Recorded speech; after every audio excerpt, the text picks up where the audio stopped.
Good morning, everyone. Could I ask you please to take your seat so we can finish with the second part of the program? The first up is Ernest Trapa. Can I call you Ernest? Yes. Okay, thank you.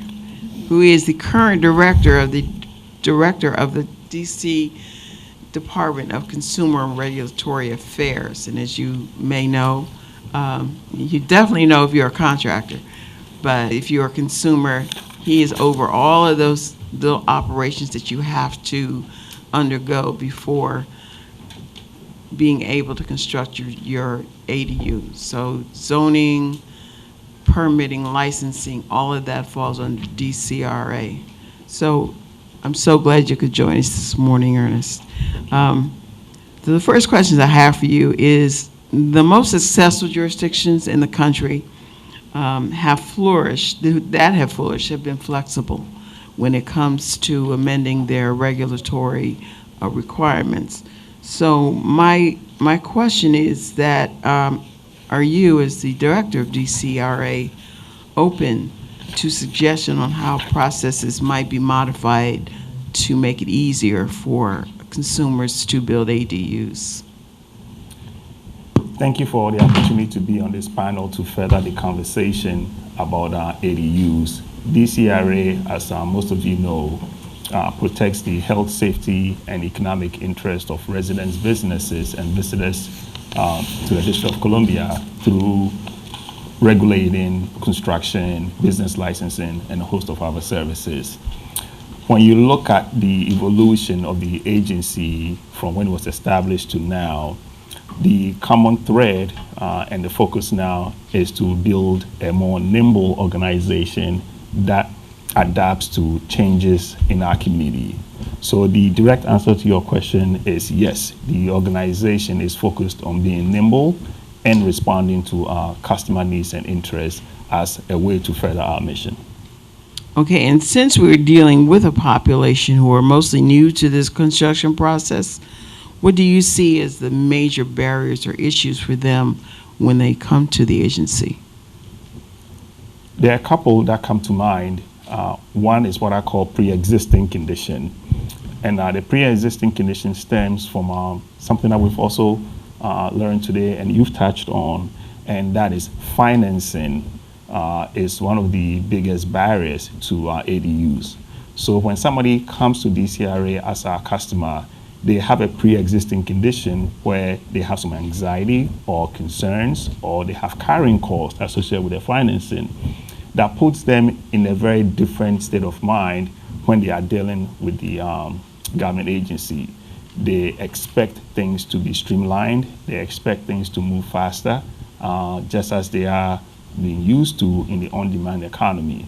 So we have to recognize that underlying condition and deliver services that not only eases their concern, but also gets them to their permit faster. Okay. And thank you. And finally, what would you like them to know when they come to before they come to DCRA, these consumers to know, so that they are prepared for the experience they will have there? It's a new age in DCRAs. We are going through a digital transformation, which means a fundamental change in our processes, activities, and how we create value for our customers. Our customers are the most important thing for us. So we want consumers to look at us as the agency that would actually help them, an agency that wants to build a relationship with them over the life cycle of their interactions with the agency. Today, you may come to us because you want to build an ADU. Tomorrow, you may need a business license. 10 years from now, it may be another construction project. But focusing on the relationship with our customers puts us in a position where we are not only going to address their specific needs, but also inform them about things that they should be aware of. It may be a change in regulation. It may be easing of burden. It may be new programs that are available to customers. So the focus on the customer relationship is very important to us. And I'd like people to join us on this journey by becoming a customer of DCRA. All right, thank you. Hi, Cheryl. Good morning. Cheryl Accord is the policy director for the Coalition of Smarter Growth and our partner in this endeavor. Through CSG, she was one of the forces behind the change in the zoning commission that made ADUs viable in DC. The specific provision made it buildable as a matter of right in low-density residential areas. So why don't you start, Cheryl, by telling us what that means exactly and how, because I know it's different in different residential areas, and can you spell that out a little bit for us? Sure, happy to. So I just wanted to say I really want to thank UPO for partnering and really taking this up and running with it. We're really excited to be able to work with UPO and obviously for city support to do this and really make accessory apartments something that's accessible to low and moderate income homeowners. And to create more housing opportunities that could also be low cost and affordable forms of housing. In terms of the question about what are low density zones in the city, the 1958 zoning code we had in place until September of 2016 outlawed accessory units, accessory apartments in single-family neighborhoods, what are called the residential zones or the R zones. And you can actually look it up, find out the zoning on your property simply by going to DC zoning map.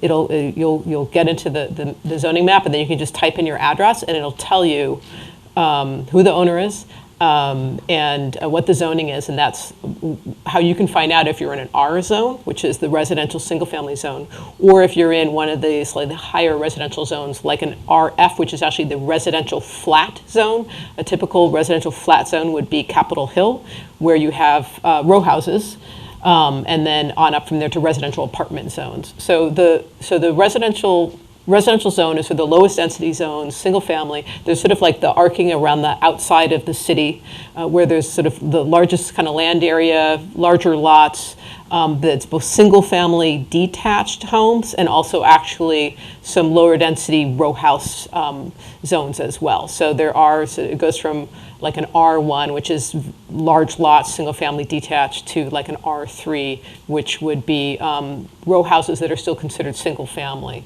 And until 2016, when the new zoning code went into effect, it was not legal to create a second dwelling unit as a part of that home.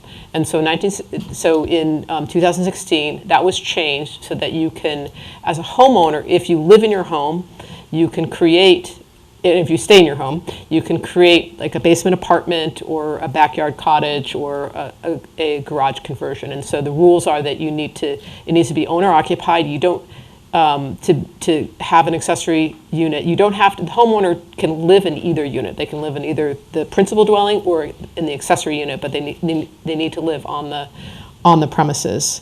And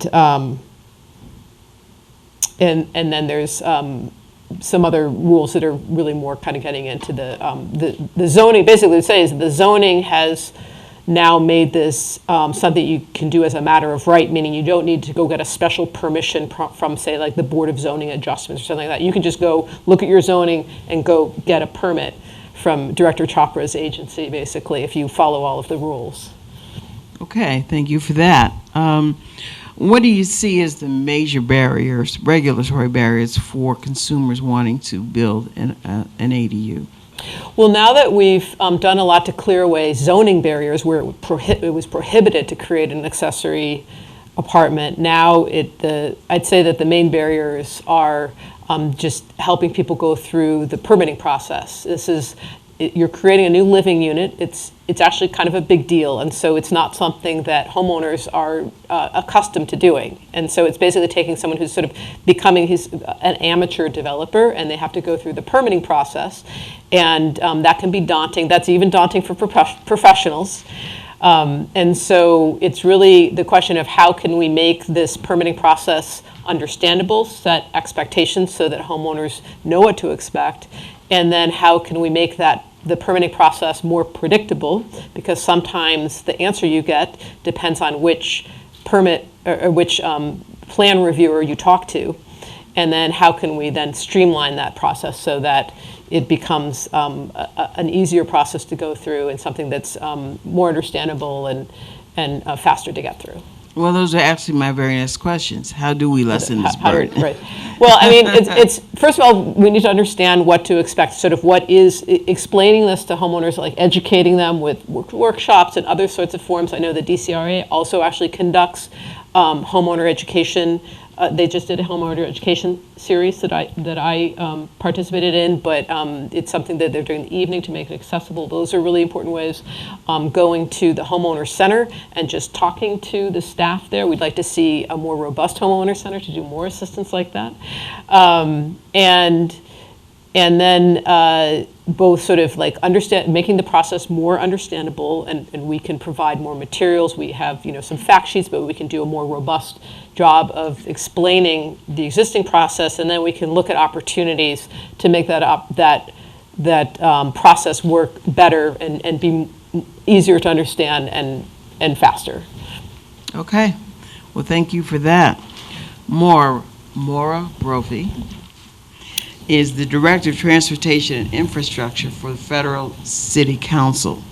And you have been involved in financing. You also brought us to the next level by enabling us to participate in the national cohort. So my question to you, and I know that FC2 has been involved in trying to look at financing as a focus. So tell me, traditionally, what source of financing has been used to build ADUs, and what challenges do homeowners face when they try to finance an ADU? Thanks for the question, and thanks for having me.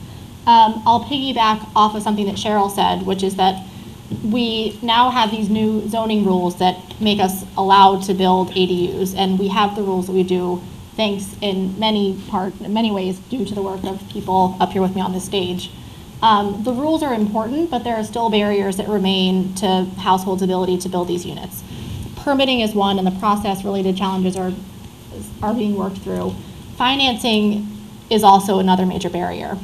And I'll say that I really think there are many reasons why financing is a challenge, but I think two of them are, one, ADUs are expensive to build. We saw earlier the cost of some of these units. They can cost well above $200,000 to build. And even on the lower end, even on the very cheapest end, $45,000 to $50,000 is still not an insignificant amount of money. So we know that they're expensive. And the other thing about ADUs is that they're unique in terms of the building type. So they may look like a residential individual use, and products that are available for those uses are there, but they function like a commercial use. So in the cases where there's income generated, it's a different situation. So the market's had a hard time reconciling the products available in terms of their ability to specifically suit this use.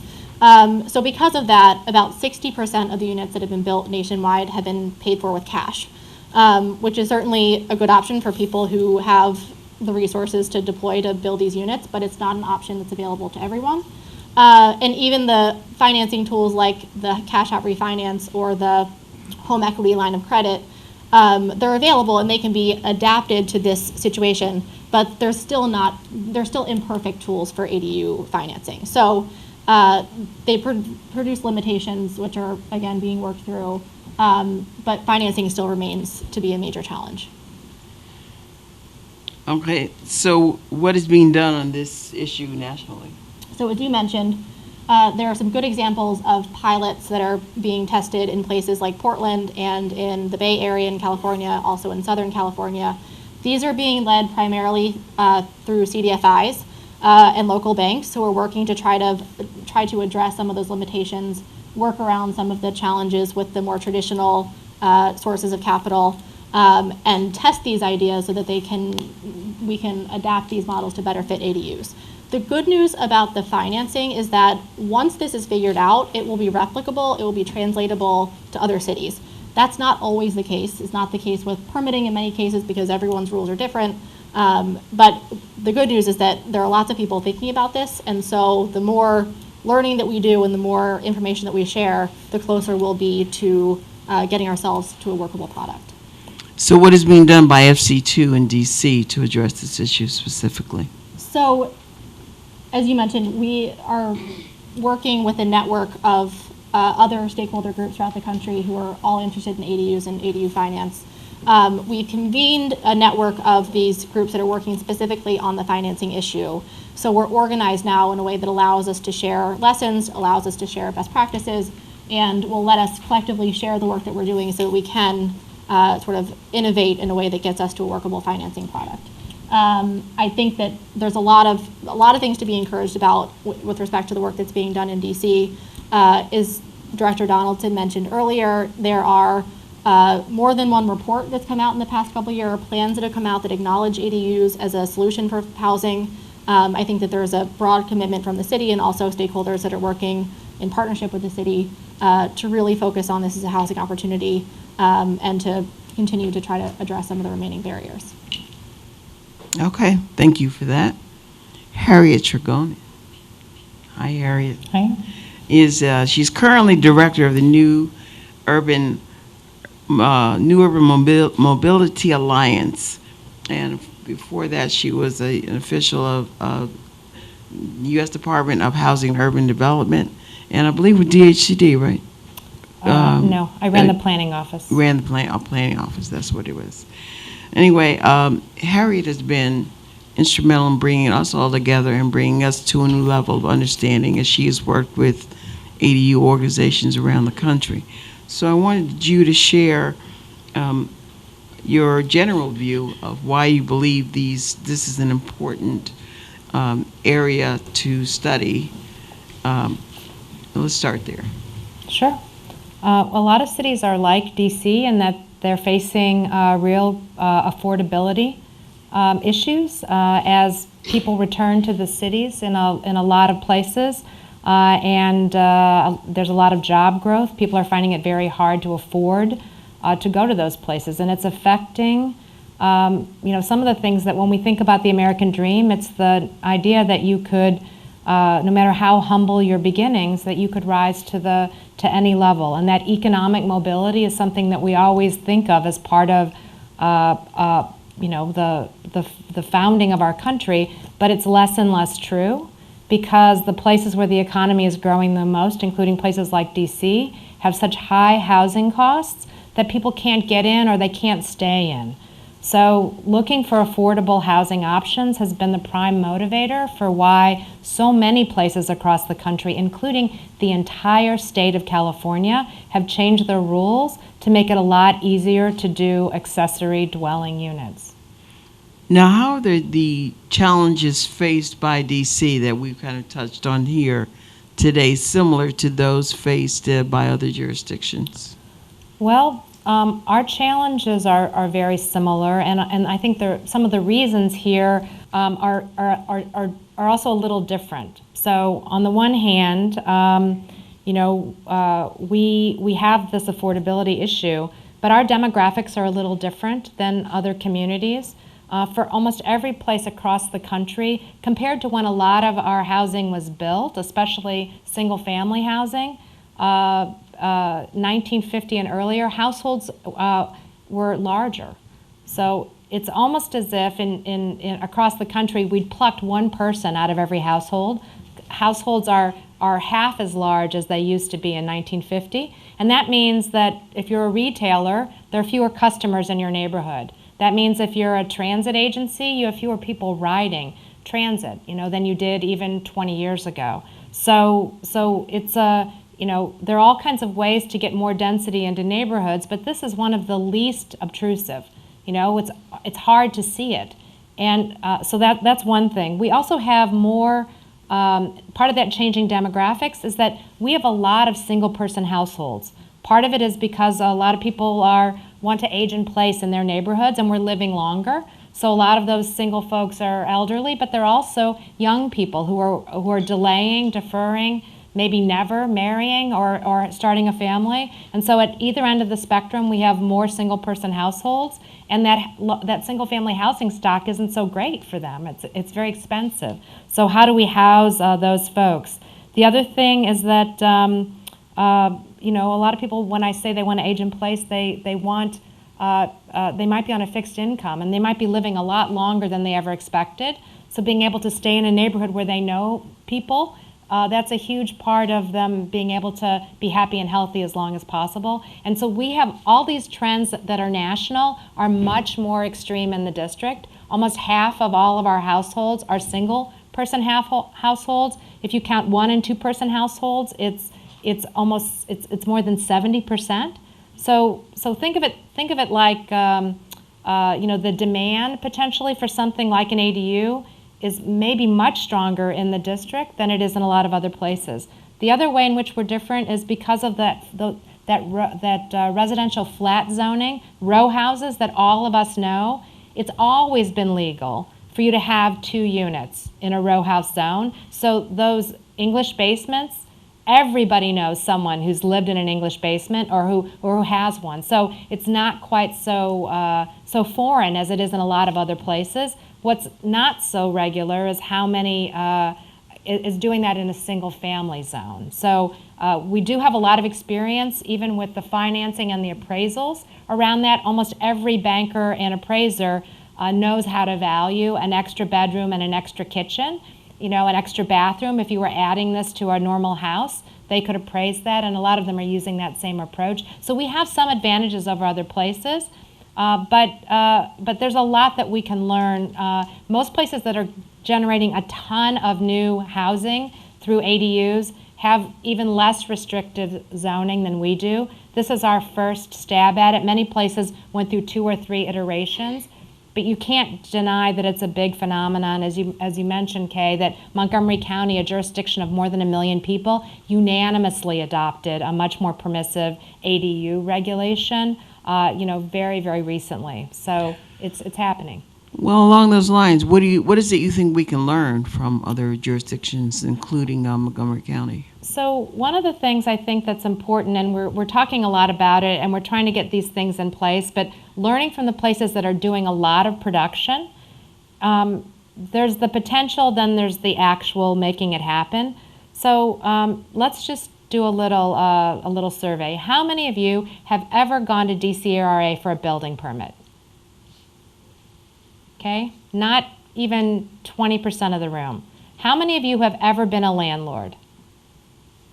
About the same. Okay, so those 2 things by themselves are barriers. So financing is a barrier, but even how many of you have hired an architect?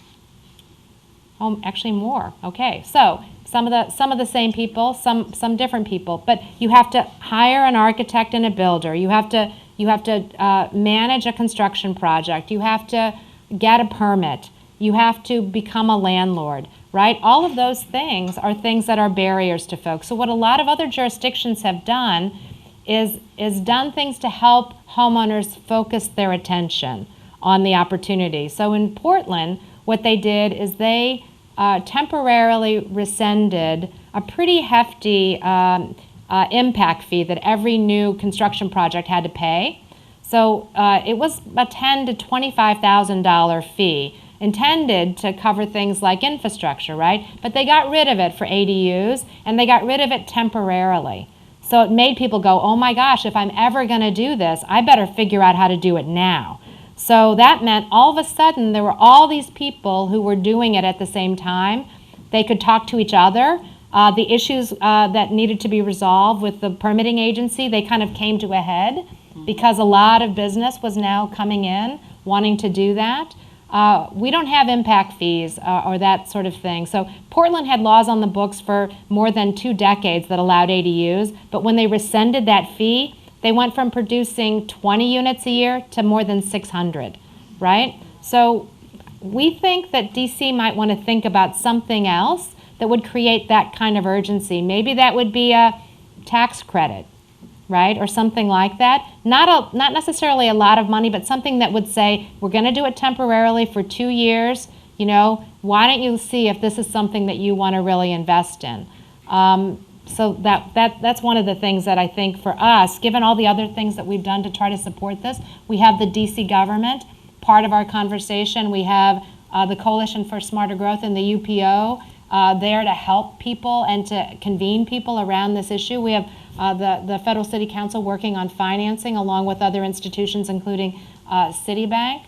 So what we don't yet have is something that makes people say, well, I'll look into that. some point in the future. For now, I got a lot of other things going on. We need people to look into it now, because no matter how expensive you think it might be to build one of these units, do you know what it costs us right now, what it costs the district to build an affordable unit of housing? Anyone want to guess? Per unit? $250, that's very close, more than $270,000. So that's, right, that is crazy. I saw someone say crazy. It's expensive. So most of the prices we've been talking about for an ADU are much, much less than that. And guess what? It's actually land that's currently not in the supply that we consider when we look for affordable housing, nor is the money, which might be some of your own money, some of your home equity. It might be money coming from other sources. A lot of that money isn't in the market to provide housing right now. So in a place that's really strapped for housing, these are totally new resources that could be added. And at the same time, it could help households grow their wealth, right? Secure their future in terms of extra income. It's a pretty great solution if we can really get it to happen. Okay. So just before we open it up for questions, I did get a question during the break for you, Director Schraper. There was a consumer who had a friend who had some work done on his house that may or may not have been permitted. If he comes to DCRA asking to get an ADU permit or a permit to build an ADU, will that impact the process? For a situation like that, not knowing all the facts, I can lay out a framework for resolution. That's sort of like what is most important for us. First is that consumer will have to become a customer of ours, meaning they will have to provide some information, email, contact number, and tell us about their situation. What we do have in place is a service level guarantee of resolving any issue in 3 business days. So that means we'll give them a roadmap on what they need to do. If it requires an inspection to be done so that we can assess health and safety issues, that's what is going to happen. And then if they need to get permits to come into compliance, they'll be provided a pathway to come into compliance as well. So whoever that customer is or prospective customer is, they should fear that. They should engage so that we help, rather than be in a position where they are still in the shadows. Okay, I hope you heard that. All right, now it's your turn. So we'd love to hear what you've got a whole lot of information thrown at you this morning. We want to know what your questions are. So I ask that if you have a question that you come to the mic, state your name and your affiliation, and then ask your question plain and simply. My name is Sheila Campbell. I'm affiliated with the Jubilee Organization. It's a nonprofit organization in Washington, D.C. My question is for the new project. Would it also include for the inclusionary zone too, or are they excluded from that? That's a whole different area. I'm going to let Cheryl's worked on that. So inclusionary zoning, it applies, it's a requirement to provide some below market rate units for development projects that are 10 or more units. So this would not be related to, building one accessory unit would not be related to inclusionary zoning. That was all the question. Thank you. Other question. Hi, Yvette Banfield with the Coalition for Nonprofit Housing and Economic Development. My question is related to how can this initiative be connected to workforce development? Could there be an apprenticeship program that could be created to help homeowners and also help individuals who need employment to gain real on-time experience in plumbing or HVAC or other areas? How can we connect this so that it can benefit district residents? I guess that's me, That's right? a UPO question to me. That's a great question, Yvette. I think as we build this up, that would be something to incorporate in our assistance to consumers, to encourage them to use people who are training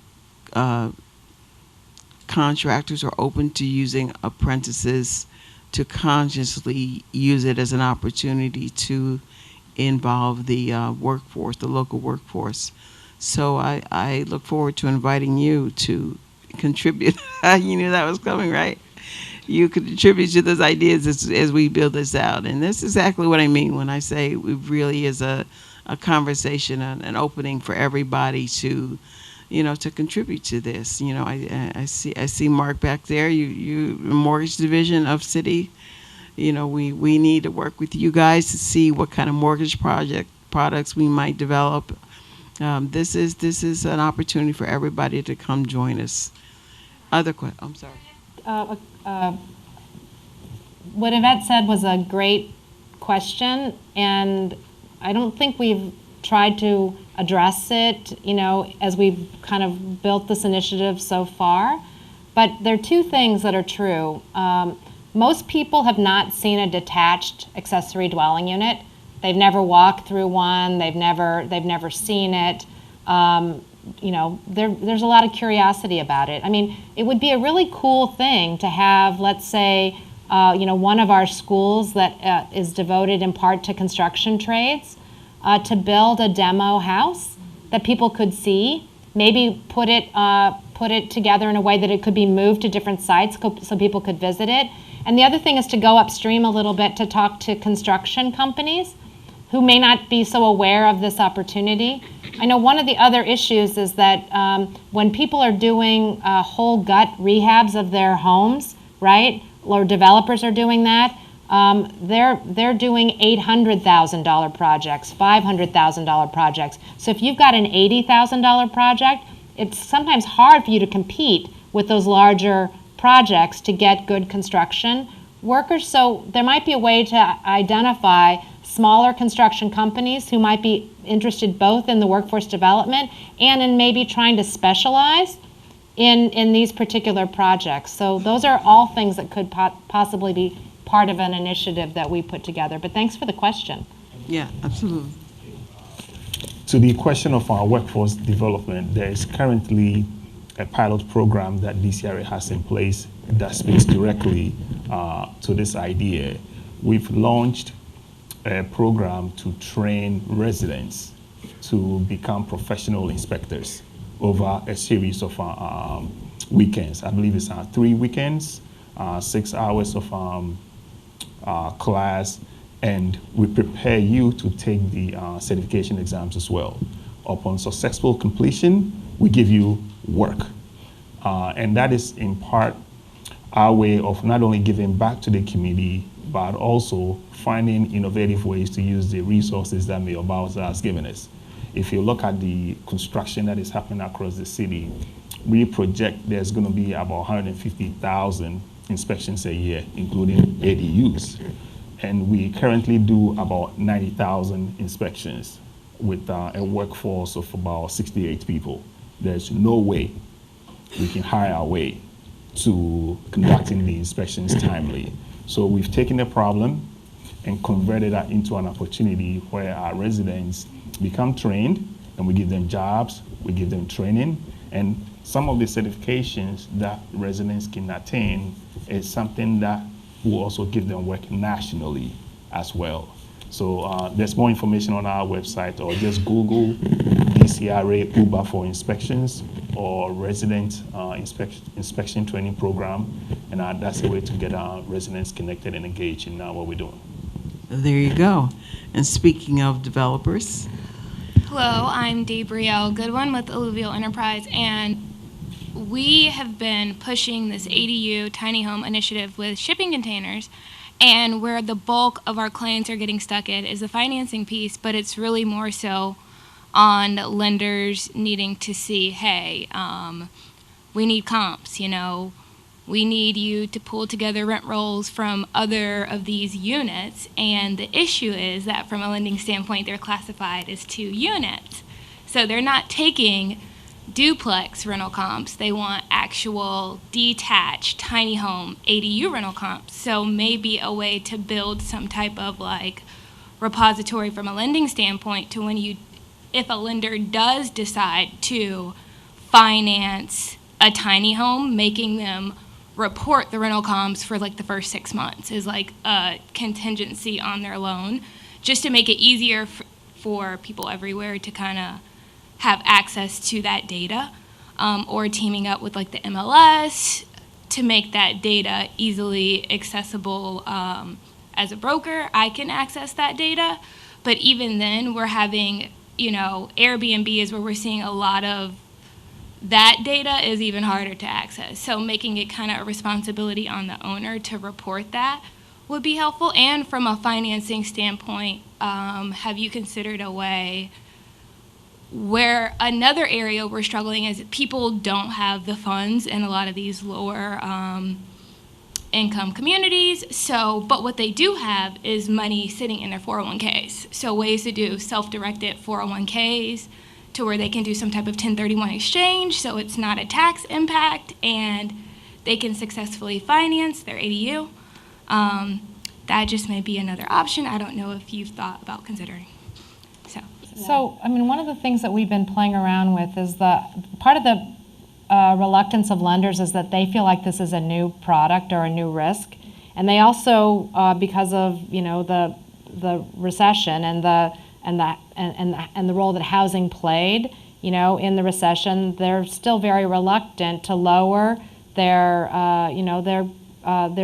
lending standards, right? That might make what a lot of households have in the district and a lot of other places might be 100% equity or near that and no credit, right? So they, that's why a lot of people, to access their equity, they've had to leave the city, right? Because they couldn't get credit any other way. They could only get the money out of their house by selling it, right? So trying to figure out specifically how to remedy that situation, how you can help households build wealth, right, when they have assets, might mean finding a source of money that could act as a loan loss reserve, right, that could give us a chance to have some experience with this, right? And then once we have that experience, then talk to lenders about what, how they could very specifically change their underwriting criteria. But, so I think that, we couldn't do this for 1 million households, but we could do it for 50, right? So maybe we should talk about how that could happen. I think we have a lot of high net worth individuals in our city, in our region. We should be looking to try to create a pool that would act as that loan loss reserve and help to collectively build wealth among low and moderate income households. You hear that, Mr. Grant? Thank you. We have time for one more question. Okay, Eliana or whoever gets to the mic first. Thank you all. My question is Your name? Oh, I'm Laval Sanks. Okay. And my question is for Mr. Ernest. Tell me how user-friendly your office is now. It's been a while. Thank you. Welcome. All right. One quick question. Hi, I'm Ileana Schindler. You guys know me. I'm an architect. I do a lot of ADUs here in town, from freestanding to basement apartment. And I think that one of the financing issues that I see my clients facing is, of course, not for the high value properties, but the one lower. If some of my clients could get the permit fee as a tax credit based on a commitment to rent the property to Section 8 for a certain number of months or a certain number of years, you could say, well, I will let you have the free building permit for a basement apartment ranges between $3,000 and $5,000. You could say, if you want 100% like tax credit, you need to commit to 3 years, either Section 8 or individuals with disability or somebody who the city would be providing housing anyways in some other venue. I think that it's fair that the numbers to be very clear. This is one of the things that after we're done with all the design process and documentation and we provide all, when we see this sticker shock of like, oh, you paid the architects, the engineers, you've gotten all the bids, and now we still have to pay the city to provide something that they'll have to build somewhere else. It's fair for the city to say, you want it free? Allow me to somebody to rent it for a certain number of months. And I know you mentioned that freestanding structures may be harder to come by. We just finished one. It got rented so fast that we didn't have time to take furnished pictures. We had to like Photoshop the furniture. It's in my website. It's a bunch of publications. It's a blue house if you ever see it. But I'd be happy if you organize something for students to learn how to inspect one of these. I'll be happy to share my experience how to design one of these units. Just because they're so small, they have a certain complexity to be aware. So count me in for rope me in for that effort as well. Okay. Thank you. Thank you for that. Now we need to close out now. We've come to the end of our time. I want to thank our speakers, Robert Burns, Polly Donaldson, and Dana Jones, and our panelists, Ernest Shrapa, Cheryl Court, Maura Brophy, and Harriet Dragonin for spending time with us this morning. Thank you to our funders, City Community Development, for funding this wonderful initiative. Thank you, Art Adrenaline and Sean Lightfoot, for providing the food. I want to thank my fabulous staff who staffed the tables and generally helped out. Thank you to 11th Street Bridge Project, Demetrius and Kimberly and Kittrell. Thank you to Lauren Kenry and Zohar and Andrea Thomas for your assistance and feedback in helping us to put this together, and our soon-to-be CEO. Don't let this be a one-off experience. We do have a sign-in sheet for you to put your email on, and I will give it to Cheryl. I'll probably give it to her anyway, so you can be added to the listserv. We need to continue this conversation. This is not the end. This is just the beginning of what we hope will be a very fruitful dialogue and also idea generating and implementing process of making ADUs accessible to the low and moderate income population in the District of Columbia. Thank you so much for coming. Please eat the food. Have a good day.